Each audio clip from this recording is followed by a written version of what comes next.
bola não para, está no ar para você que acompanha através da Oi TV, canal 139, Vivo TV aqui em São Paulo, canal 631 também pela Vivo TV, canais 76, 554, Nossa TV, canal 53. Você pode seguir através do Instagram, @canal KTV, ou no YouTube, canal KTV Brasil, se inscreva lá. E também, já que você está no YouTube, se inscreva no meu canal, o canal do Fred Júnior. Toda semana uma entrevista inédita falando de esporte para você, aqui no canal Quer.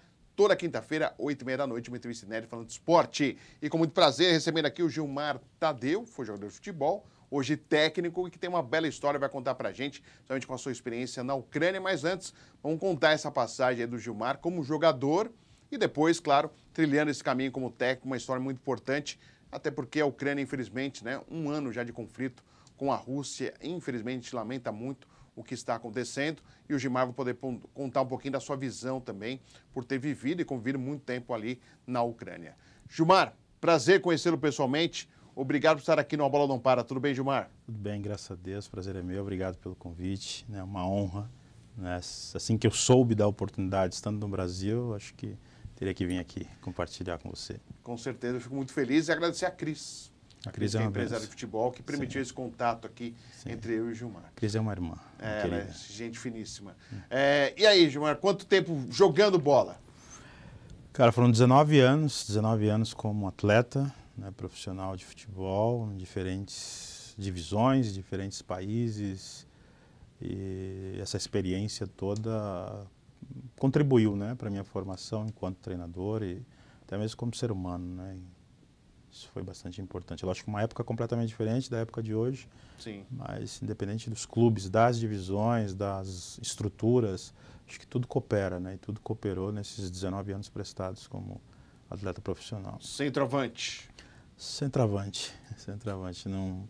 Não consegui jogar em uma outra posição, né? Não tinha técnica o suficiente igual o nosso amigo Neto para jogar no meio, então eu fui jogar na frente. Ah, legal. E você teve passagens interessantes com o Neymar pai, né? A gente fala Neymar Júnior e Neymar pai, né? Mas o primeiro Neymar, jogou com ele, é isso? Sim, nós jogamos 3 anos, moramos juntos ali em Mogi, 94, 95, 96, 97 eu saí, ele ainda continuou um pouquinho. Peguei bem nesse período em que ele havia sofrido um acidente de carro, ele ficou um período muito longo, né, hospitalizado.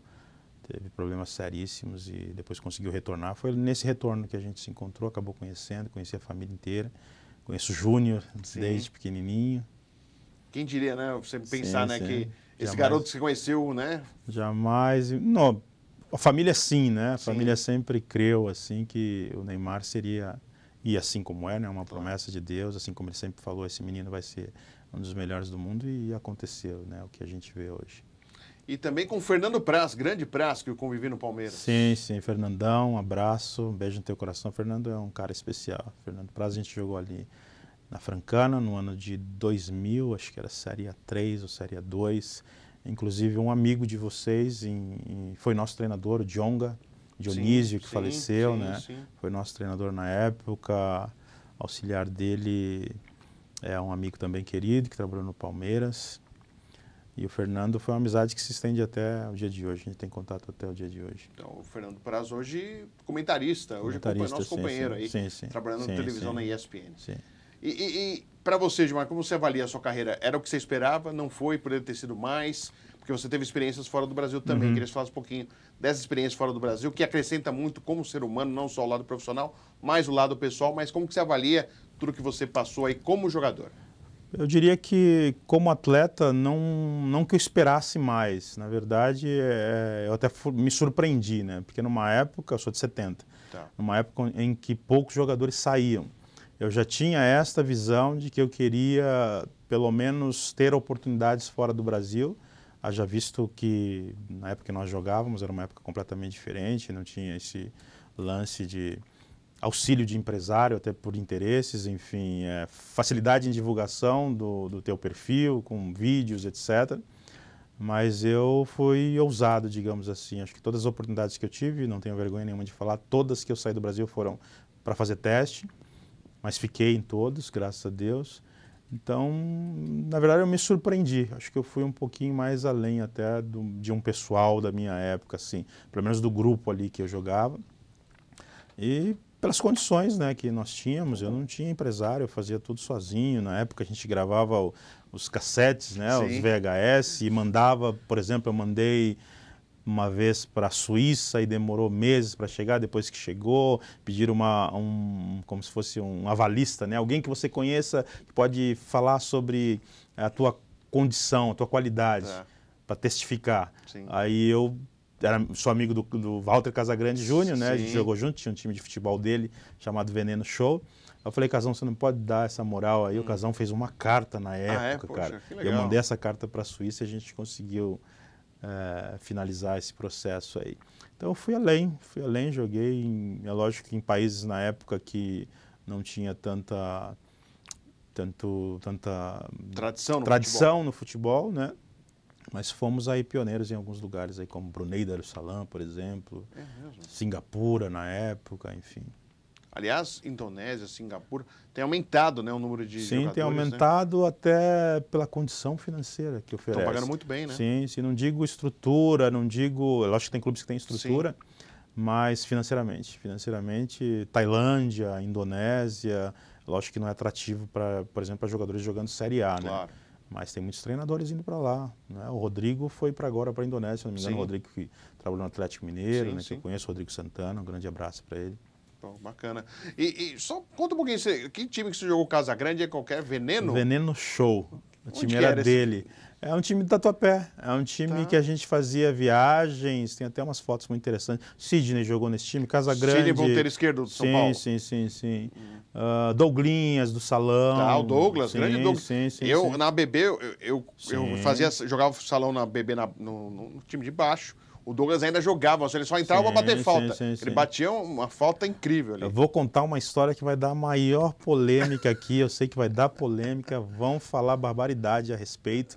Mas nesse time do Casa, o técnico era o saudoso Ocimar, né? Um cara assim, fora de série. Irmão assim do Casão, assim. A gente sentiu muito na época com o falecimento dele. E ele era o técnico. E ele falava para mim, Gil, você é imexível. Então ele me dava 10 e chegou um dia quem apareceu lá para jogar era o Falcão. Falcão. O Falcão do Paulo Salão. Alberto. Ao Salão. O Salão, Falcão do Salão mágico do Salão. Sim. Foi esse jogo. Era 12 no Salão. Sim, foi no Tatuapé esse jogo. Sim. Ele falou, Falcão, hoje você vai ter que sentar porque o meu camisa 10 é o Gil e você vai ter que esperar. Ou seja, o Falcão teve que esperar um dia para mim. Pô, que beleza, hein? É lógico que hoje eu sento para vê-lo, né? Mesmo depois de parar de jogar futebol. Faz o reis do drible lá. Sim. Mas aconteceu isso. Se ele não lembra, o Ocimar não está mais entre nós, mas eu lembro sim disso. E técnico, como que você percebeu? Poxa, alguém te falou, você foi percebendo, porque vai aparecendo, né, na característica do jogador, tem jogador que vai se preparando, porque vai percebendo que ele pode seguir esse caminho como técnico. Eu não me preparei, né? Eu não tinha assim um tempo assim que eu dei para mim, assim, eu vou jogar até tal idade. Eu não me preparei para ser treinador, mas no final da minha carreira eu já ouvia muito isso por parte dos treinadores e de jogadores. Cara, você tem um perfil de líder, você tem liderança dentro de campo. Eu fui percebendo isso e já fui... É lógico que na época não tem toda a estrutura hoje que um treinador tem, né? A CBF hoje já oferece toda a parte de formação para treinadores e isso é indispensável, eu acho que é um ponto positivo nisso. Mas quando eu parei de jogar, não sofri muito, aliás, tinha rompido tendão, tinha vindo já de algumas contusões assim, os clubes já não pagavam tanto, né? E já não pagavam, literalmente já não pagavam, a gente fazia contrato em Série 2, Série 3, catarinense, daí recebia um mês, depois não recebia. Percebi que era o momento de parar e eu fui estudar. Aí eu fui fazer cursos nos sindicatos aqui, ainda era no Brasil, né? Não tinha saído do Brasil ainda para morar, definitivamente. Fiz alguns cursos e me interessei.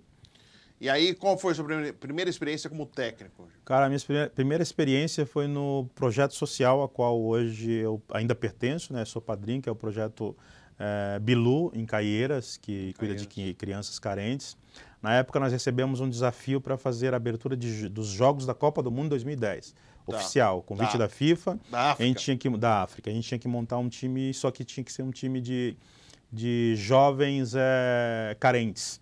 Não era para pegar jogadores de clube, era uma seleção realmente. Inclusive, participou conosco o falecido Mauro também, dono da Umbongo. Né? Ele patrocinou essa viagem. eu fiz algumas peneiras aqui no Brasil, eu já morava fora, mas fiz peneiras no Brasil e selecionei alguns jogadores e fomos para a África do Sul com o Projeto Bilu. Fizemos a abertura de alguns jogos, disputamos um campeonato organizado pela FIFA e pela Lions. A gente foi campeão ali, inédito, campeão invicto.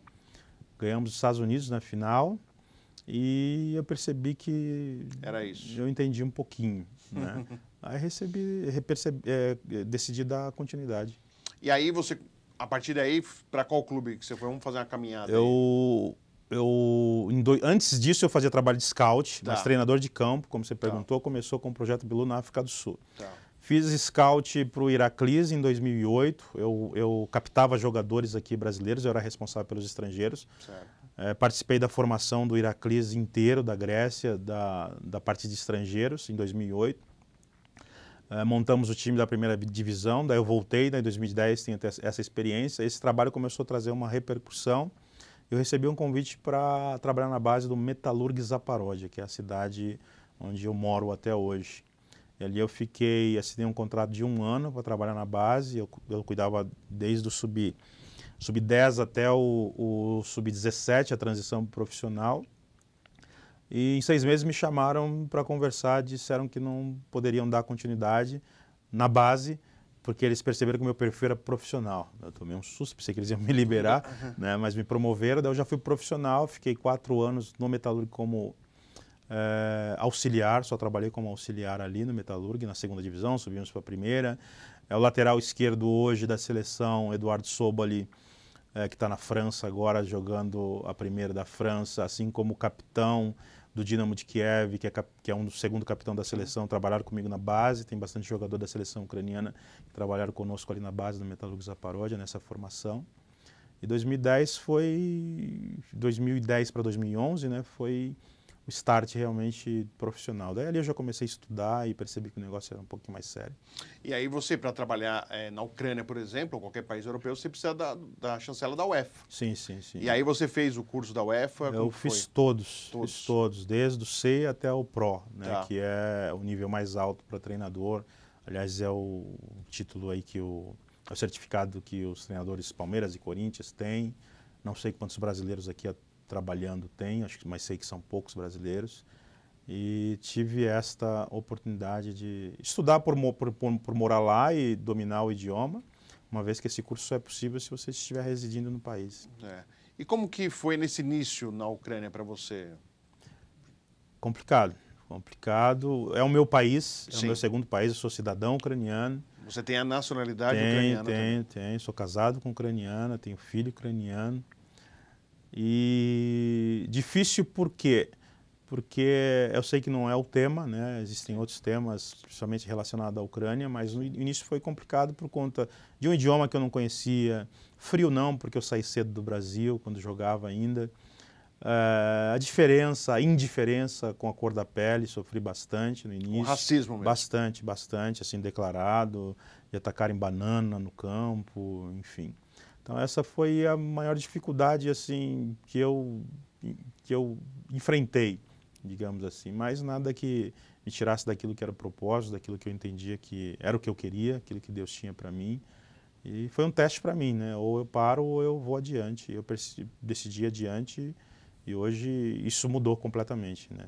Transformou-se em respeito. Isso é ótimo. A gente vai falar mais sobre essa passagem do Gilmar Tadeu na Ucrânia. Né? Ele mora lá na Ucrânia, mas ele está aqui no Brasil e veio gentilmente aqui no A Bola Não Para. Mas a gente vai ao intervalo. E já voltamos, rápido intervalo, já voltamos com A Bola Não Para para você aqui, com o Gilmar Tadeu, técnico de futebol, participando aqui com a gente.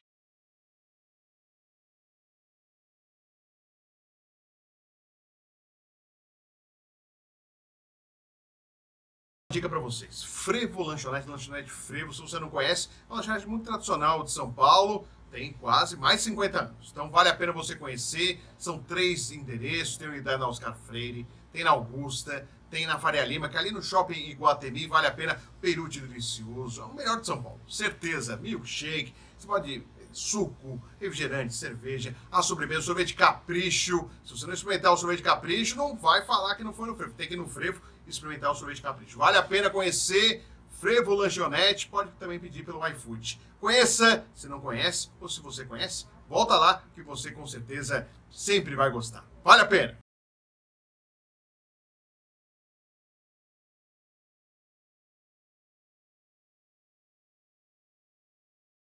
Para estar de volta para você que acompanha através do canal KTV, também pela Vivo TV, em São Paulo, canal 631, 8TV 139, pela Vivo TV também, você pode acompanhar canais 76, 554 e nossa TV, canal 53, Instagram, @canal KTV, YouTube, canal KTV Brasil, e vai lá, se inscreva no meu canal no YouTube, canal do Fred Júnior. Toda semana uma entrevista inédita falando de esporte para você. Tô com o Gilmar Tadeu, que é técnico, mora na Ucrânia, mas está aqui no Brasil, gentilmente participando aqui do A Bola Não Para. Gilmar estava contando ainda sobre o racismo, quero só tocar nesse ponto. Claro, quero contar mais em relação à Ucrânia, mas a gente vê diversos casos acontecendo ainda, né? Vinícius Júnior, por exemplo, na Espanha, sofrendo bastante. Como que você vê ainda, por mais que com mais informação, com mais acesso à informação, ainda os casos acontecendo de forma emblemática, infelizmente, sobre racismo no futebol, Gilmar? Emblemática, efetiva, agressiva e por conta de impunidade, né? Não tem nada que fique legitimado como crime, por exemplo, né? Não existe uma punição, então por isso não é o meu desejo, mas não vai mudar. Né? Não vai mudar. Isso não é novidade que aconteceu comigo na Ucrânia, não é novidade que acontece com o Vinícius Júnior de maneira assim bem agressiva, né? Explícita. Acho que até nem um viaduto colocaram. Sim, isso daí já é passado os limites, né? E por ser jovem e admiro o posicionamento dele, resiliência e ele deve ter um acompanhamento, inclusive até mental, né? Porque só quem sofre mesmo, né? Você sabe o que você sente e como administrar uma situação como essa. E percebe-se que não abala. Aí ele não abala, muito pelo contrário, né? Hoje é o melhor jogador brasileiro em atividade e um dos melhores do mundo, assim, né? Tem se destacado, assim. Como cidadão ucraniano, 1 ano já de conflito, Gilmar, como que você vê tudo isso? Algo lamentável, né? Esse conflito sem razão, sem motivo, né? Quer dizer, há um motivo por parte da Rússia em relação a território, ocupação de território, mas totalmente algo desproporcional, nada sem propósito nenhum, algo que machuca aqueles que estão à distância. Imagine você que vive, residente lá na Ucrânia. Como que você vê tudo isso, Gilmar? Fez um ano dia 24, a gente está em São José ali e a gente tem a responsabilidade de cuidar de mais de 100 ucranianos, né? A gente criou uma colônia ali através de uma instituição religiosa, a Igreja da Cidade ali, que repatriou, né, esses refugiados. E a gente nos reunimos e é difícil falar do assunto, porque dói. Eu sou brasileiro, nasci aqui, né, estou 15 anos lá, mas foi o país que me adotou e eu adotei o país como minha pátria também. E, cara, guerra não traz benefício nenhum. Como você falou, interesse é uma história, né, que eu acabei conhecendo a história e cada um defende a sua história. É uma história de um país que tem no teu histórico invasão, tudo que tem como conquista é acerca de sangrar, né, derramamento de sangue, invasões. A Ucrânia é um país que conseguiu a sua liberdade, né, sem precisar sangrar ninguém, sem precisar invadir o território de ninguém. Haja visto pela cor da bandeira, né, que é o amarelo do girassol, que significa o território mais produtivo do mundo, é uma terra que produz mais, assim, e o céu, e o azul, que é o azul do céu. É um país pacífico, é um país que eu amo, e dói, ainda para mim é difícil. Eu tenho uma foto que eu postei há pouco tempo, que é na estação de trem, onde era a porta de saída, né, para aqueles que estavam deixando tudo para trás, inclusive história, inclusive família, e é uma foto que marca muito. Então lembrar deste episódio é meio difícil ainda para mim, porque só pode falar de guerra quem viveu guerra. Até anos atrás a gente ouvia história de ver filmes, enfim, mas você está dentro do país e você vê as coisas acontecendo ao teu redor. Então isso é muito assustador. 2014 foi o start ali, né? Foi o primeiro susto que a gente tomou, estava ali no país e agora também eu estava no país. A sua cidade foi muito atingida pela guerra? Em 15 anos eu morei em algumas cidades. Na cidade onde a gente resolveu morar, que é Zaparódia, foi bastante atingida. Inclusive é a cidade onde tem a usina ali, que ele por vezes ameaçou de estourar. Ele mente bastante, ele blefa bastante, ele é muito agressivo, ele é muito perigoso. Destruiu a cidade. A minha cidade onde eu migrei agora os últimos 4 anos, que fica perto de Donetsk, se chama Dnipropetrovsk Oblast, é um bairro, como se fosse um bairro, fica a 100 quilômetros de Donetsk. Atingiram a escola onde minha esposa estudou, a estação de trem. Eu me lembro no dia que eu estava saindo da porta de casa, estavam passando 20 tanques na porta da nossa casa, a gente teve que voltar, ficar escondido. Os tanques passaram, a gente saiu. Esses tanques, eles foram para uma cidade a 20 quilômetros. Destruíram aquela cidade, né, não fizeram nada com a nossa cidade, mas destruíram, acabaram com a cidade, a 20 quilômetros da nossa. A gente embarcou, pegou o trem, depois a gente ouviu dizer não, né, meu sogro está lá, que atacaram a nossa cidade também. E a saída, como que foi, Gilmar? Porque assim, todos nós temos o medo, pelo menos eu tenho medo de morrer. As pessoas têm medo da morte. Pode um ou outro mais corajoso para falar que não, mas na hora que tiver um cara a cara ali, com certeza deve... O que você sentiu, e você com a sua família, para poder conseguir sair de um país em conflito, onde você não sabe de onde pode surgir a qualquer momento um ataque? Quando aconteceu o primeiro ataque, não em 2014, agora, no ano passado, 24 de fevereiro, de madrugada, 13h40 da manhã, meu sogro me acordou. Falou, a gente vai ter que sair daqui. Que a gente começou a pegar as coisas, sair, eu pensei, eu fui orar, eu falei, talvez não seja o momento de sair. Porque a principal arma do inimigo em uma guerra é causar o pânico. Se ele consegue causar o pânico numa situação de guerra, ele já ganhou a guerra. Porque ele deixa todo mundo em pânico e as pessoas começam a correr, deixar o teu território, ele ganha o território e ele venceu a guerra. Então, pedi para ele um tempo, ele entendeu assim, a gente esperou alguns dias, mas eu fiquei alguns dias sem dormir, porque eu tinha acabado de vir de uma pandemia da China, eu fiquei 2 anos na China preso. Eu cheguei aqui, cheguei na Ucrânia, e logo depois começou a guerra. Eu falei, cara, só pode ser um filme, não pode ser realidade. Eu ficava sem dormir, daí eu ouvi os barulhos, eu falei, daqui a pouco esse barulho vai chegar aqui. Daí que a gente decidiu sair, mas foi aconselhado não sair.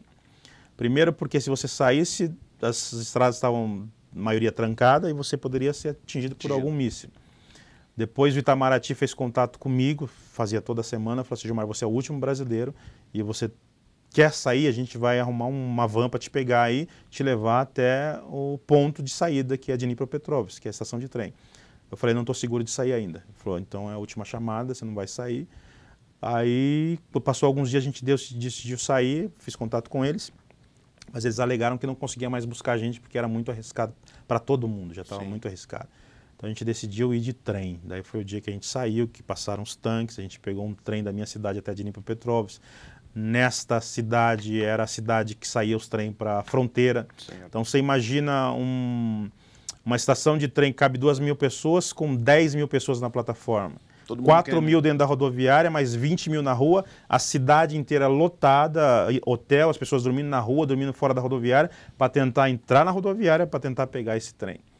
Então me aconselharam, não vai, porque você está com crença pequena, você não vai conseguir embarcar. Mas eu fui, a gente tinha orado, a gente cria assim. Chegamos na estação de trem, aí caímos direto na plataforma, isso já foi positivo. Só que eu olhei, só tinha eu de homem. Aí eu falei, caramba, tem algo errado não está certo. Só mulher, anciãos e crianças. Aí quando o trem chegou, que eu fui subir, o cara colocou na minha cabeça uma pistola aqui, você não sobe. Não era nem para você estar aqui. Porque você é homem. Homem de qualquer idade, qualquer nacionalidade, você tinha que estar na guerra. Então sua esposa embarca, seu filho embarca, você fica aqui. Eu falei, não, eu tenho que embarcar, vai sair um avião o Brasil enviou um avião para a Polônia ali para repatriar todos os brasileiros. Eu preciso entrar nesse trem, porque o dia seguinte ia sair o avião, né, que ia resgatar os cidadãos brasileiros que estavam na Ucrânia. Aí ele pediu meu documento, eu mandei meu documento, mostrei meu documento ucraniano. Com certeza você não vai embarcar aqui. Eu falei, agora complicou de vez, né? Aí o trem foi embora, trem de 2 em 2 horas e vai trocando o pessoal que fica ali, menos 18, nevando, muito frio. E eu falei, eu vou ficar aqui. Aí chegou um dos... Sua esposa e seu filho foram embora? Eles saíram para tomar um chá, porque estava muito frio e criança no frio. E a gente tem o costume de tomar chá quente mesmo estando fora de casa, assim, na rua. Foram comprar o trem, daí foram comprar o chá, aí chegou, trocou o policiamento, né? Porque quem estava fazendo essa segurança não era segurança de rodoviária, eram policiais mesmo, oficiais do Exército, até para identificar quem tinha idade de servir ou não. Aí veio um outro líder deles e me procurou e falou: o que está acontecendo? Eu falei: eu preciso embarcar. Mostrei o documento para ele, liguei na embaixada, conversaram. Ali o ucraniano, ele falou assim: fica aqui quietinho que eu vou te embarcar. Aí chegou o próximo trem, ele me jogou para dentro do trem, eu entrei. Aí consegui sair de lá pela Polônia, passei, mas foi bem complicado. Aí a imagem que fica desse trem para mim, não fora, mas dentro do trem, é um trem lotado, com capacidade 10 vezes mais. E eu olho senhoras, crianças e você consegue visualizar na feição de cada olhar, uma história, no olhar. Alguém está deixando pai, crianças viajando sozinhas. Então foi algo traumatizante. A guerra em si já traumatiza. Você ficou com medo de ter que servir a guerra, ter que lutar? Eu fiquei com medo, mas é algo que eu tinha certeza que não me barrariam. Mas eu sabia que teria alguma dificuldade por conta da documentação, né?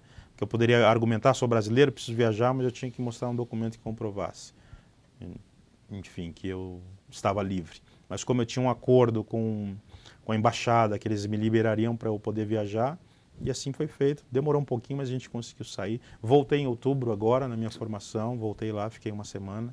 Foi o pior ataque que eu vi. Porque o que eles atacaram em outubro, eles não atacaram o ano inteiro. Tá. A gente chegou em Lviv ali, na sede de um clube, para reunir com os treinadores, informação. Atacaram 20 metros de onde a gente estava ali, tremeu tudo. Corremos para o bunker, ficamos escondidos ali 1 hora, 2 horas, até dar o sinal para a gente sair. Aí era para ser uma semana, a colação foi 2 dias, liberaram a gente, peguei o diploma e vim embora. Nossa, que coisa, hein, Gil? Assim, primeiro é você ver onde você vive, reside sendo destruído. As pessoas com medo. E você mesmo de perder a vida. Porque você está ali... O risco é notório. Porque você não consegue identificar. É segundos, você né? Você não sabe nem de onde vem, com esses drones kamikaze também, que principalmente agora estão atacando mais civis do que militares. Sim. Agora eles perderam a guerra, na verdade. A guerra, eles não ganharam. Porque um país em guerra, para ele ganhar a guerra, ele tem que invadir a capital e ganhar a capital ali, colocar a tua bandeira e, enfim. Eles foram para Kiev, ficaram quanto tempo em Kiev, bombardeando, e não conseguiram ganhar Kiev. E voltaram para trás, ou Kiev, né, em ucraniano. Sim. Não conseguiram. Recuaram e começaram os ataques, apelando para que o nosso presidente ceda e se entregue. E isso não vai acontecer. Não. Ainda mais agora, depois de tudo que já aconteceu, não tem como. Não tem como. Não tem como recuar. Mas cremos que vai acabar esse ano. Tomara mesmo. Até mesmo, apesar que o Putin muito, às vezes, como você diz, dissimulado, dizendo que pode se propor aí um cessar-fogo aí, já que o intuito dele ele não conseguiu. Não dá para acreditar nele, do que ele fala não dá. Se você fizer uma comparação entre esta guerra, que fez 1 ano, e agora eu já perdi o número de pessoas que morreram. Eu sei que não é este o caso, mas sempre trabalham-se com número. Mas a guerra da Chechênia, por exemplo, em 2009 ou 2005, não lembro agora, foram 5 anos de guerra, morreram 15 mil pessoas em 5 anos de guerra. E eles não conseguiram invadir a Chechênia, que é menos da metade que a Ucrânia, né? E, enfim, e agora uma guerra de 1 ano, a da Chechênia foram 5 anos, 15 mil pessoas, essa de 1 ano já morreram milhões de pessoas. E da mesma forma eles não conseguiram conquistar, né, o país. E já encerrando, claro, teria papo para 3, 4, 5 edições do A Bola Não Para, mas já agradecendo até inclusive o Gilmar. O que você pensa? Em breve retornar à Ucrânia e seguir a vida? O que você está pensando? Você trabalha aqui com os refugiados aqui também no Brasil, né? Um belo trabalho, inclusive, também, que é uma forma também de alguns países que abraçaram os refugiados. O que você pensa a respeito, Gilmar? A maioria dos ucranianos volta agora dia 22 de março, mas, todavia, eu tenho a minha profissão também. A gente está buscando aí colocação, temos a formação que é necessária para trabalhar em qualquer lugar do mundo. Não sabemos aonde nós vamos ir ainda. Né? Eu tenho um empresário, tenho uma pessoa que cuida da minha carreira também, que é o Wagner Tretinho, o mesmo empresário do Luizão, que está no Westerham agora. E a gente está buscando colocação. A gente sabe que no Brasil também aqui é bem complicado. No Brasil, a gente tem uma dificuldade muito grande para ter uma oportunidade no mercado. Imagina... Inclusive treinadores negros sim, no futebol. Eu não queria tocar nesse assunto, mas principalmente negros, desconhecido, né? Não tem aí um histórico dos outros treinadores, mas acho que precisava acabar isso daí também, né? Com certeza. Precisava acabar. A gente tem tantos bons treinadores, independente da cor da pele. Saudade de ver Jorge Machado, saudade de ver outros treinadores que fizeram aí, que você vê que tem potencial. De Jorge Machado, o Roger Machado, por conta da idade, né? Sim. Porque por ser jovem, assim. Sim. E a gente... Não é nenhuma bandeira aqui levantada, mas eu acho que precisava olhar com mais cuidado e com mais carinho. Gilmar, prazer conhecê-lo. Parabéns pela sua história. Digno de livro, de filme, para contar essa história. Está sendo escrito. Está sendo escrito. Sim. Merece também filme, tem vários aí. Campo de Guerra, chama. Campo de Guerra. Campo, futebol de guerra. Para lançar quando você pretende? O pastor José Luiz, do Projeto Bilu, está escrevendo. Talvez leve um tempinho ainda, mas tem pessoas também interessadas em compartilhar. Parabéns. A história é feita para isso, ser compartilhada. Com certeza. Parabéns pela sua história, sucesso, boa sorte, conte com a gente na divulgação aí de novos trabalhos. Obrigadão, Deus abençoe. Agradecendo o Gilmar Tadeu, técnico de futebol, contando a sua história, tem cidadania também ucraniana, contando também um pouquinho desses, né, esse lado da guerra que é muito triste, e a gente deseja muita sorte a todo o povo ucraniano, né, tomara a Deus aí o cessar-fogo para que a gente tenha um pouco de tranquilidade também ao povo da Ucrânia. Muito obrigado a todos pela companhia, voltamos semana que vem com mais A Bola Não Para você. Até lá!